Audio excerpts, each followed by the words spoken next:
Perkenalkan, nama saya Chandra Priyatna dengan NIM 2314290. Di sini saya akan menjelaskan tentang hak cipta, hak paten, desain industri, merek, penanggulangan praktek persaingan curang, desain tata letak sirkuit terpadu, dan rahasia dagang. Yang pertama itu hak cipta. Hak cipta adalah hak eksklusif yang memberikan penghargaan bagi penciptanya berupa hak ekonomi dan moral.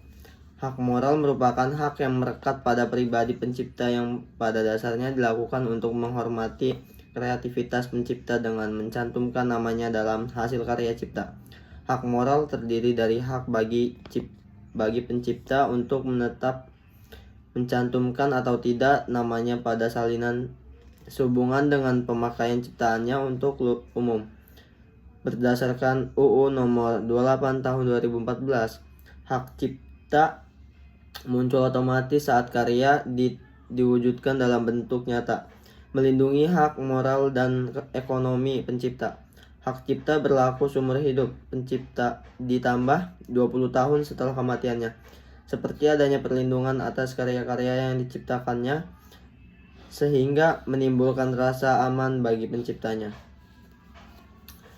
Yang kedua yaitu ada hak kekayaan intelektual, merupakan hak untuk berbuat sesuatu atas kekayaan intelektual yang diatur oleh norma-norma atau hukum-hukum yang berlaku.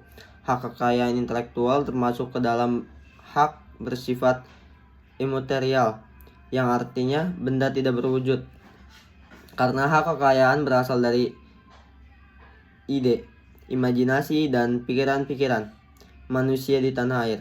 Sistem hukum IPR pertama kali diterjemahkan hak milik intelektual, kemudian menjadi hak milik atas kekayaan intelektual. Perlindungan hukum bagi hak kekayaan intelektual sebagai aset bagi perusahaan akan mendapat kontribusi pada peningkatan untuk mendapatkan keuntungan yang sebesar-besarnya tanpa mengkhawatirkan apakah tindakan tersebut menyimpang dari hukum. Yang pertama yaitu ada hak paten.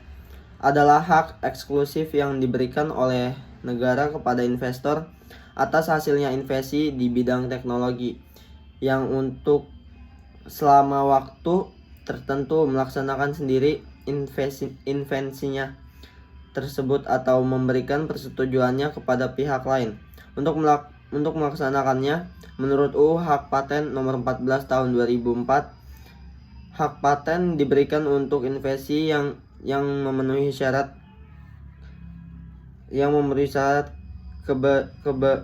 keberlangsungan, mengandung langkah-langkah inventif dan dapat diterapkan dalam industri selama 20 tahun. Contohnya adalah Ducati Panigale V4. Ducati Panigale V4 ini adalah motor sport yang dilengkapi dengan mesin 4 silinder segaris berkapasitas 1103 cc yang menghasilkan sekitar 214 horsepower.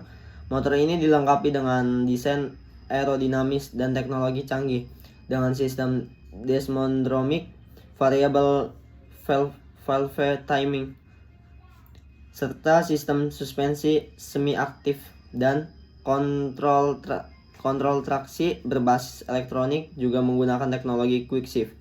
Yang kedua yaitu adalah desain industri.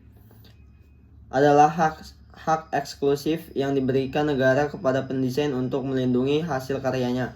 Hak ini memberikan perlindungan hukum terhadap tampilan produk yang memiliki nilai estetika dan fungsional. Contohnya adalah McLaren Sabre. McLaren Sabre adalah mobil super eksklusif yang dirancang oleh McLaren Automotive yang dikenal karena desain dan performanya, yang hanya diproduksi 15 unit di seluruh dunia. Sabre dilengkapi dengan mesin VH twin turbo 4,0 liter yang mampu menghasilkan lebih dari 800 tenaga kuda, serta desain Sabre mengusung filosofi McLaren yang aerodinamis dan futuristik yang memiliki interior mewah dengan material berkualitas tinggi. Selanjutnya yaitu ada hak merek. Bagian dari hak kekayaan intelektual yang memberikan perlindungan terhadap identitas merek suatu barang atau jasa. untuk membedakan barang atau jasa suatu perusahaan dari yang lainnya. Contohnya adalah New Balance. New Balance adalah merek sepatu dan pakaian olahraga asal Amerika yang dikenal dengan kualitas, kenyamanan, dan inovasi. Didirikan oleh William G. Riley pada tahun 1006 di Boston, Massachusetts. New Balance awalnya bernama The New Balance Arch Support Company dan fokus pada pembuatan plat penopang lengkungan untuk sepatu. Selanjutnya itu ada penanggulangan praktek persaingan curang.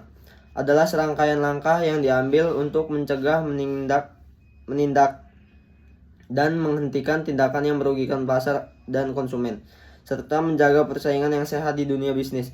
Tujuannya memastikan bahwa setiap perusahaan bersaing sehat dan adil, tanpa menggunakan yang merugikan pihak lain atau menciptakan monopoli. Contohnya itu adalah persaingan antara Apple dengan Samsung.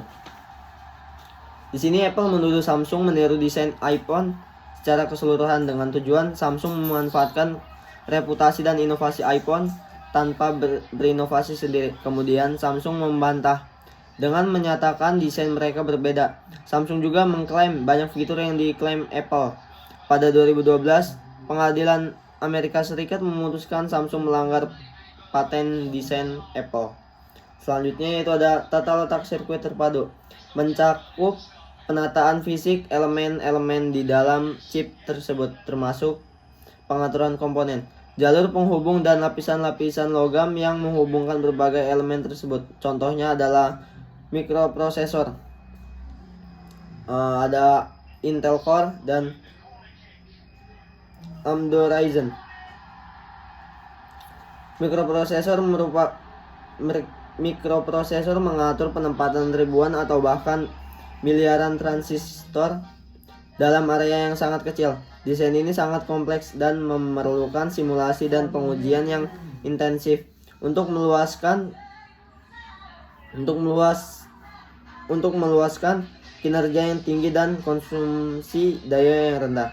Selanjutnya itu ada rahasia dagang. Rahasia dagang pada pasal 1 nomor 30 tahun 2000 menyebutkan bahwa rahasia dagang adalah informasi yang tidak diketahui oleh umum di bidang teknologi dan bisnis, mempunyai nilai ekonomi karena berguna dalam kegiatan usaha dan dijaga kerahasiaannya oleh pemilik rahasia dagang. Contohnya adalah Jeko. Jeko dikenal dengan donat yang memiliki tekstur lembut dan rasa yang berbeda dari donat lainnya. Pemilihan bahan baku yang berkualitas tinggi seperti tepung, gula, dan bahan lainnya. Jeko seringkali memiliki topping yang unik, varian rasa yang terus berkembang. Mungkin cukup itu penjelasan dari saya. Kurang lebihnya mohon maaf. Assalamualaikum warahmatullahi wabarakatuh.